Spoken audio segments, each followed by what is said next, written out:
সিগারেটের প্রতিটি শলাকা মানুষের জীবন থেকে ২০ মিনিট আয়ু কেড়ে নেয় বলে জানিয়েছেন গবেষকেরা। সেই হিসেবে সিগারেটের একটি প্যাকেট মানুষের জীবন থেকে গড়ে ৭ ঘন্টা সময় কেড়ে নিচ্ছে। ইউনিভার্সিটি কলেজ লন্ডনের করা সাম্প্রতিক এক গবেষণায় এই তথ্য উঠে এসেছে।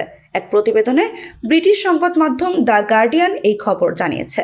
সিগারেটের ক্ষতি নিয়ে করা নতুন এই গবেষণার পর গবেষকরা ধূমপায়ীদের নতুন বছরের এই অভ্যাস ত্যাগের আহ্বান জানিয়েছেন। তারা বলছেন, সিগারেটের ক্ষতি নিয়ে ডাক্তাররা এতদিন যে ধারণা করে এসেছেন, ধূমপান এর চেয়েও অনেক দ্রুত আয়ু কমিয়ে দেয়। গবেষণায় দেখা গেছে, একজন ধূমপায়ী যদি আগামী ১ জানুয়ারি থেকে দিনে 10টি সিগারেট খাওয়া কমিয়ে দেয়, তাহলে ৮ জানুয়ারির মধ্যে একদিন, ৫ ফেব্রুয়ারির মধ্যে এক সপ্তাহ এবং ৫ আগস্ট পর্যন্ত পুরো ১ মাস তার আয়ু বাড়তে পারে। একইভাবে টানা পুরো ১ বছর যদি কোনো ধূমপায়ী এই অভ্যাস ধরে রাখতে পারেন, তবে বছর শেষে আয়ু ৫০ দিন পর্যন্ত বাড়তে পারে।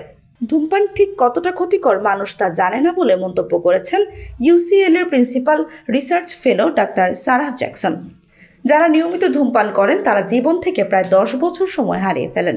২০০০ সালে BMJ এর এক গবেষণায় দেখা গেছে, একটি সিগারেট গড়ে প্রায় ১১ মিনিট আয়ু হ্রাস করে। তবে জার্নাল অব অ্যাডিকশন প্রকাশিত সর্বশেষ বিশ্লেষণে বলা হয়, একটি সিগারেট পুরুষদের জন্য গড়ে প্রায় ১৭ মিনিট ও নারীদের জন্য প্রায় ২২ মিনিট আয়ু হ্রাস করে।